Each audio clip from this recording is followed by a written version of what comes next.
Have you heard the phrase or the quote that your life is as good as your thoughts? How many times have you beat yourself up because of the negative thoughts that you have? Did you know those are normal? That our negative thoughts, we have a negative bias built into us to keep us safe. Today I want to give you some tips on changing your changing your thinking for long-term transformation, not just quick reframing for the moment. Let's do this. Hey, and welcome to the Full Weight of Joy podcast, the podcast for women who are done stressing about the weight of the world, of expectations and settling for status quo, and ready to step into the full weight of joy. Joy in the journey, whether up or down, joy through the life's challenges, and joy in loving your life right where you are, even though sometimes we feel like chucking it all and moving to Bali. It's for women who are ready to step into who God called them to be. He chose you to be in this world. He created you for a specific purpose.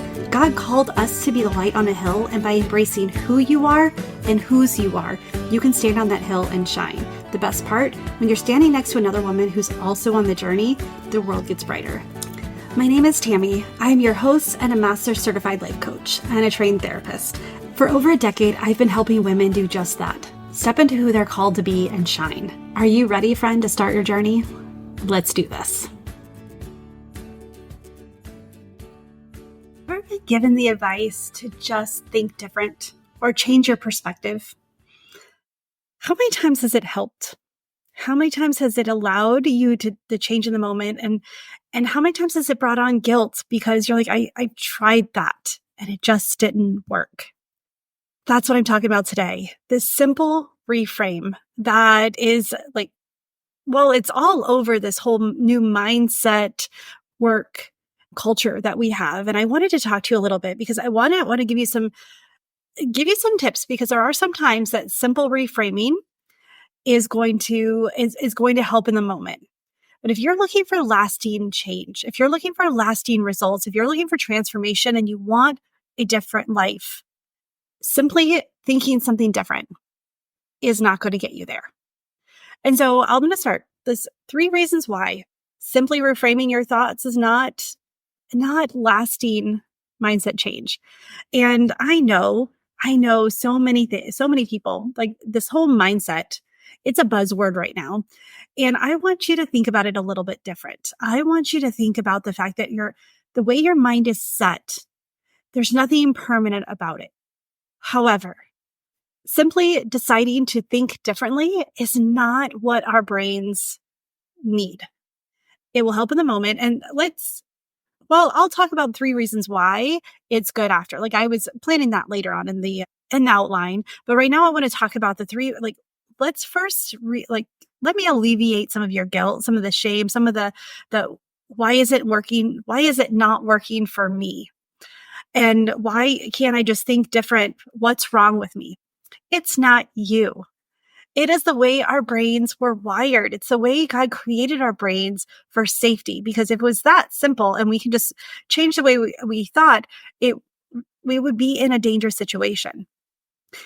Picture like caveman times. If someone in the moment was like, oh, I can kill a saber-toothed tiger with my bare hands, and then they believed it immediately, they would end up dead. So it was really this, think about this as safety versus success. This is a safety mechanism to keep us safe, to keep us alive, and to use the least amount of energy possible, like to reserve our energy for the times that we need to flee or we need to fight. But that's one reason why, like, our minds we talk about mindset, but there's so much more going on than just, it's not set as in set it and forget it. It's not set as in permanent. It really is malleable. We can shift it and change it, and we can develop new beliefs. But the key is that just simply thinking different is not going to give you the change that you want. So the first thing is that a simple reframe it's a powerful tool, but it isn't strong enough for a lasting change. And one of the reasons is because of the deep-seated beliefs and patterns. I've talked about it before, how many of our beliefs were put there before the age of 2. These are ideas and concepts that our brain caught that may not have even had anything to do with us, but our brains are like, ooh, that's going to keep me safe. I'm going to tuck that in for later. I'm going to pack that into my little brain here, and I'm going to hold on to it, and I'm going to build beliefs around it. I know from watching other people that this works for them. It's going to, it's going to keep me safe too. So surface level doesn't reach the underlying belief. We have to go after that deep belief for the deep transformation, for the real lasting, life-changing results that we're looking for. There are times that we need to reframe and move on. But the thing is there's times if we are finding ourselves reframing, and then feeling bad because we aren't actually making the change we need. It's typically because of a deep-seated belief or a pattern that we've developed over time that our brain automatically makes decisions towards one direction. And so I wanted to give an example of a surface level versus let's look at the deep-seated, the rooted belief in there. And so one is you have a presentation to give. You have to stand up in front of your colleagues, your friends, your church, in some way, you have to give a presentation. And on the surface, you're feeling anxious about it. And so the thought is, I'm not good at public speaking. Okay. Has anyone else had that thought? I know that I have. And it is one that I had to get to the belief behind it. Otherwise, I couldn't do what I'm doing now and serve how God's called me to serve. I had to get to that belief. And so let's look deeper into the core belief, the thought behind the thought, the why behind the why, the pattern and the safety mechanism behind that. Is it could be, I'm not worthy or deserving to stand in front of that. What do I know? I don't know enough. See, so now we're getting deeper into it's not just that I'm not good at public speaking. That's surface. That's okay, well, you can work at it and get better at public speaking. But when you start addressing I'm not worthy to stand up there and speak about this. I don't feel that I'm competent enough, I know enough, or that I'm deserving enough to do that. That's a whole nother concern. That's a whole nother deep-seated issue that simply telling yourself that, oh, you've practiced, you can do this, is going to get you through.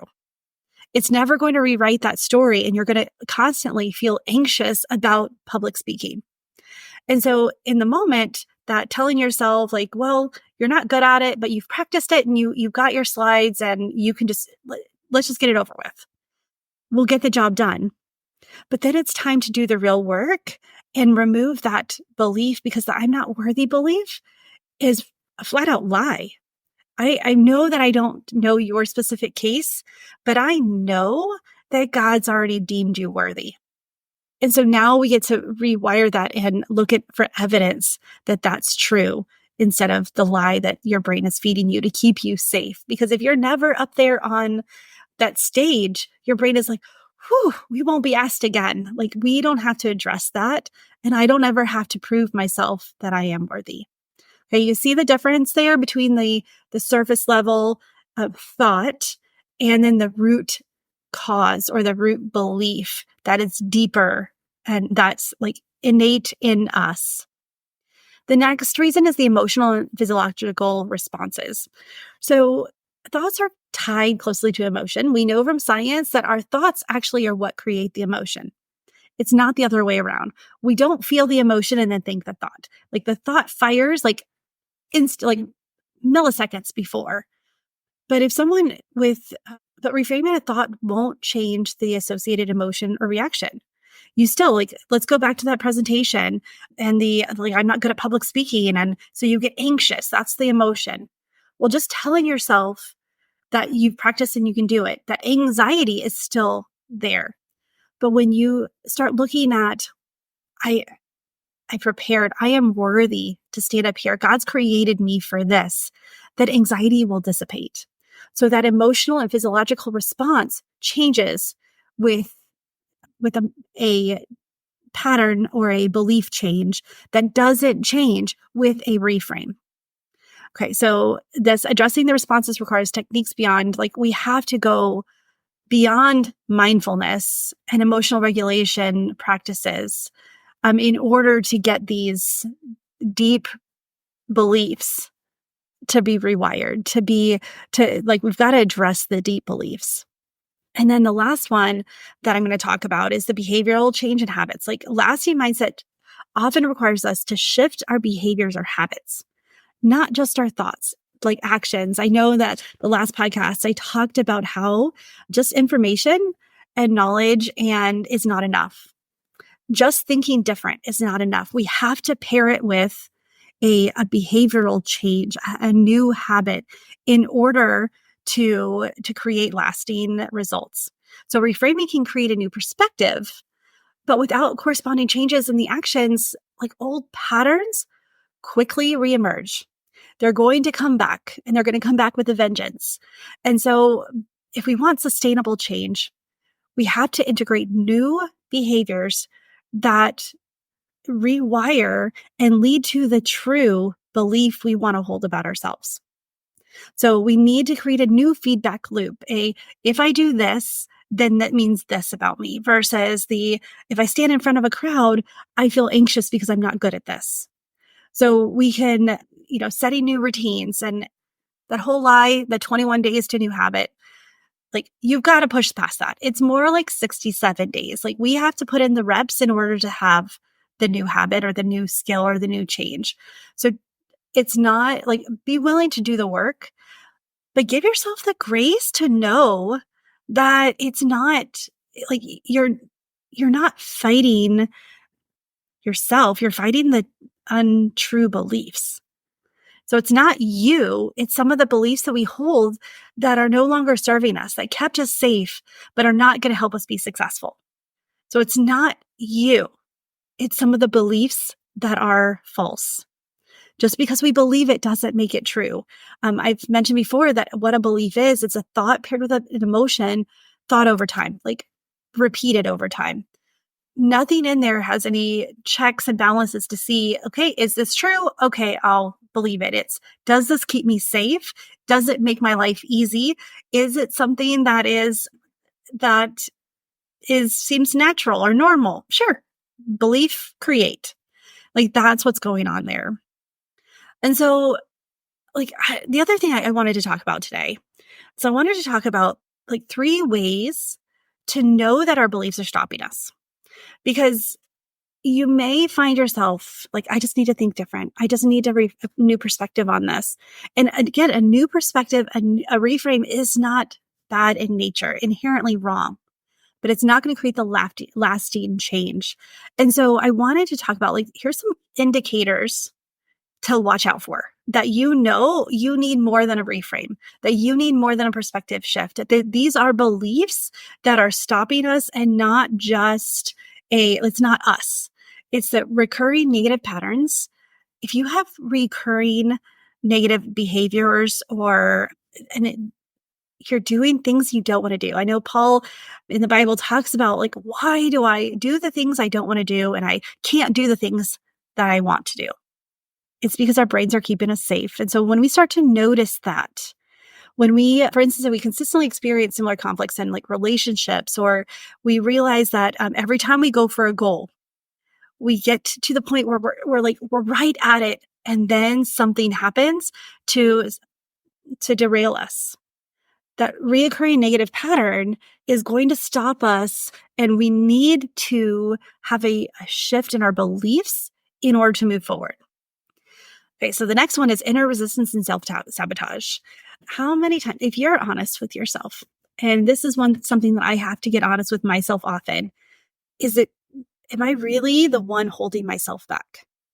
I did a podcast series probably 2 years ago that it was based off the story, hi, me, I'm the problem, it's me. Because self-sabotage is one of the primary ways our brains keep us safe. We can procrastinate, we can make excuses, we can quit before we achieve the success, we can take a decision that we know we don't want to make and that it's stopping us, and we can keep making it. That feeling of strong inner resistance is going, and align with our goals. Like we know this goal is something we want, but then there's something in there that's stopping us from getting it. Typically, it's because they stem from the beliefs that we hold. And we go back to this, what if you want to be a public speaker? What if you want to present this idea because you want to impact others? What is it? Because, what is it what if is it because this talking about doing this presentation will get a product sold? Like you're doing a pitch, pretend like on Shark Tank or something, and that you want, because you know that well, if you don't look at the beliefs there, you're going to show up and you're going to sabotage every time. These stem from your beliefs about your worthiness, your fear of failure, your fear of success, your fear of money, the fears of things that are stopping us. So if we don't get to those beliefs, doesn't matter how many times you reframe it. Doesn't matter how many times you shift your perspective or you read about it that directly goes against your belief is going to win. And so it's time to stop allowing that to hold you back. The next one, before I dive into like what we can do, is these emotional triggers and reactions. Strong emotional reactions to certain situations can signal underlying beliefs. So again, are you notice a pattern? The reoccurring negative patterns point to a belief. The inner resistance and sabotage stem from beliefs. And this one is signaling an underlying belief. So these reactions, we react instead of respond. A reaction is an in-the-moment gut sensation. It's a gut decision.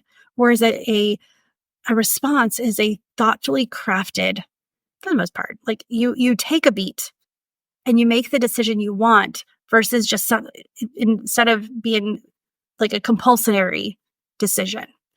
And so if you bring that, like if you have tense emotions like fear, anger, shame, sadness in response to a specific trigger, we've got to go back to the belief. Again, these beliefs are not there because you put them there. They're there because your brain was deemed them safety worthy. Deem them as, well, this will keep us from standing out. It will keep us from feeling shameful. It will keep us from having that success that we don't understand, or that will keep us away from the fear. Our brains are powerful, ladies. Our brains are going to stop us from, and it's like, why are our brains stopping us from getting the success we want? Why are our brains the one that stop us when there's so many external sources? And this is where I'm excited about the fact that neuroscience is finally catching up with the Bible. It talks about renewing our mind. And reframing is not the same thing as renewing the mind. Renewing the mind daily means it's a habitual, it's a habit, it's a intentional, it's a over and over and over and over. Reframe is in the moment. So what can we do to reframe? We get to look at our beliefs. We get to understand the why behind the why. This is one of the reasons why I love using the Enneagram, because it gives us insight to our reactions. It gives us insight to the decisions that we make, and it shows us what our core fears are, because typically our brains are going to catch these beliefs that directly correlate to our core fear. It's that simple. Like it really can be simple to start unpacking these. And I want to give you some inspiration here to know that I know initially you're like, I don't want to know what these fears are. I don't know what these beliefs are. I don't want to feel them. I don't want to explore them because it'll make me feel bad.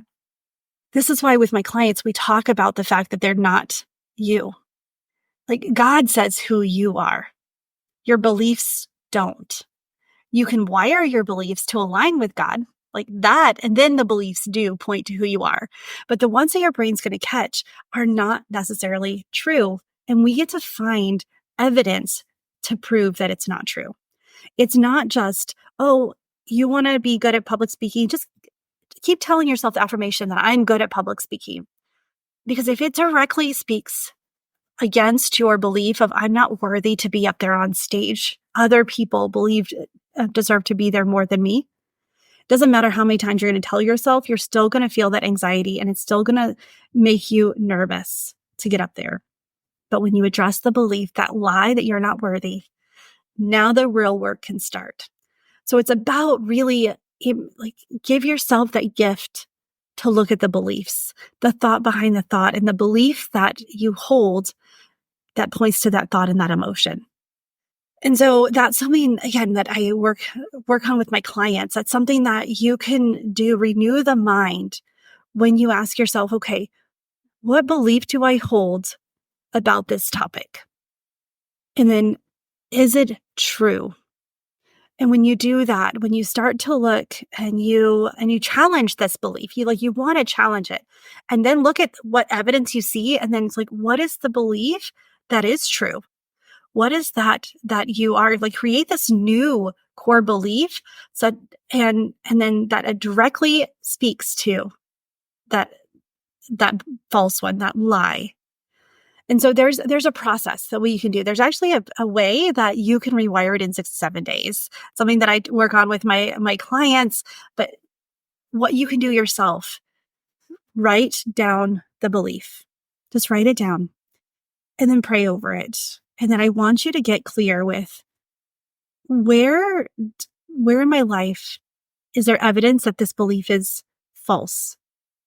This is a brave step to do, because your brain is going to feed you all kinds of crap. Because when you start to break the belief, there's a sense of safety that is broken.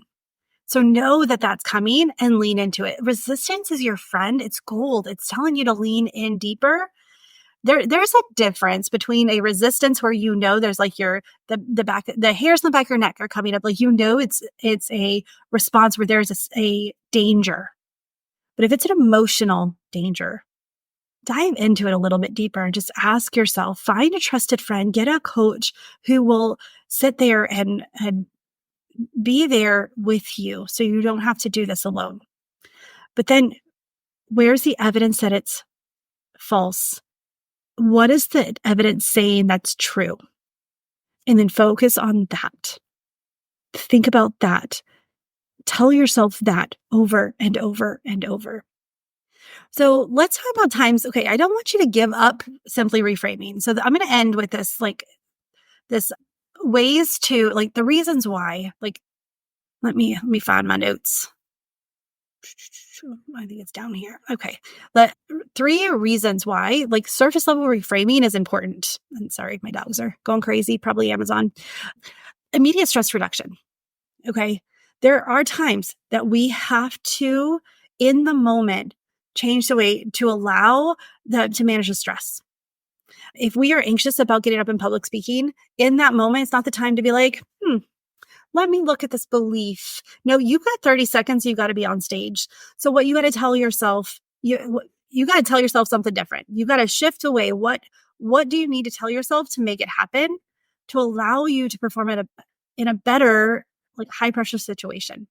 Public speaking, important meetings, when you are running a race, when you are trying something new, when you are, climbing a mountain, something that telling yourself in the moment that you're capable, that's a tool. Use it. Build momentum for deeper change. So this is where the surface level reframing can help you with small wins in the moment. Not only create small wins, but write them down and talk about that. Notice them. When you shift tiny perspectives, tiny thoughts for small wins, you can actually start to create this momentum. You can motivate yourself to go deeper and deeper and deeper. And when you start to shift, you're like, okay, well, when I changed the thought to this, I actually got the results that I wanted. You can start, it gives your mind a little bit of confidence to go after the deeper beliefs and make more significant changes over time. And then it just also enhances resilience and adaptability. In this changing world, we have to adapt quickly. We have to take on challenges. We can't flee every time a challenge comes at us. And we don't want our kids to see us do that either. We need to show them that we can adapt and that we're resilient. And so reframing in the moment can help us support our short-term goals. And the surface level reframing can keep us motivated and focused. So we don't want to don't throw out the baby with the bathwater, but don't depend on simply reframing as your mindset change. Don't depend on that to give you the life changing that you want. Do it in the moment, but then it's time to do the deeper work, because if we're going to do what God's called us to do, if we're going to be who God's called us to be, we need to live who God called us to be, to do, to have. We need to be obedient to who He has created us to be. If we're going to step into our purpose and our calling, these beliefs, and believe me, the enemy is going to highlight them the moment you make a decision to go after what God has for you. He is going to distract you. He is going to put obstacles in your way, and the enemy will try to thwart your plans, because if he can just distract you, and if he can keep those beliefs deep in your soul, then you're no threat to him, because those beliefs will keep us moving slower. We may be just, stubborn enough to keep moving forward, but we're not going to go at the pace that God's called us to, or that He's enabled. And remember, He created the path for us. He has ordered our path. We just get to walk in it. But if we have these beliefs that are holding us back, we're always going to feel like there's more, and that we're going to feel this sense of shame or guilt, because we know that there's more for us, that there's more impact, more fulfillment, more joy. So I want to encourage you to start looking at your deeper beliefs. If this is something that you want to do with me, get on my calendar. Let's talk. Bring in that 20-minute phone call that I'm offering you free of charge. It is just you and I having a conversation. Bring this idea of the belief in, and let's see what's possible. Let's see what God has on your heart, and then those things that are stopping you. And it might just be an old belief that now you get to put in a new belief that gets you to where you want to go, because what got you to where you are is not going to get you to where you want to go. So let's make that happen, ladies. Let's stop allowing these old beliefs and patterns and habits and reactions stop us from getting the life that God wants us to have, from making the impact, from serving in a way that the burden is light, and that lights us up as well. We get to partner with God. Okay, before I get on my soapbox for that, you can see that I'm passionate about helping you reframe these, because if you want a purpose-aligned business or a purpose-aligned life, these beliefs are going to directly talk and speak against them. It's time to get rid of them. They are lies, lady. You are worthy, you are loved, and you are safe. Now let's take that and use that information to build the beliefs that will get us to where we need to go. All right. So get on my calendar. I would love to have this conversation with you and talk about your specific desire, your step, your belief. So get on my calendar. The link is in the show notes. I can't wait to see you there. And if you haven't left me a rating review, please consider doing that. It takes 30 seconds. It means so much to me. I read them all. This podcast is a labor of love. It's a ministry that God's called me to, and it's the way that I can serve you, costing you nothing. And the way that you can pay me back, the way that you could help me, is by leaving me a rating and review. And if you want to go even deeper, share it with a friend. Share it on social. Let other women know that they are worthy of having a purpose-aligned life, and that it's not as hard and it's not as far away as you think. All right, with that, friend, choose joy until joy chooses you. I cannot wait to talk to you. So get on my calendar. I'm serious about that. I would love to talk to you. All right. Bye.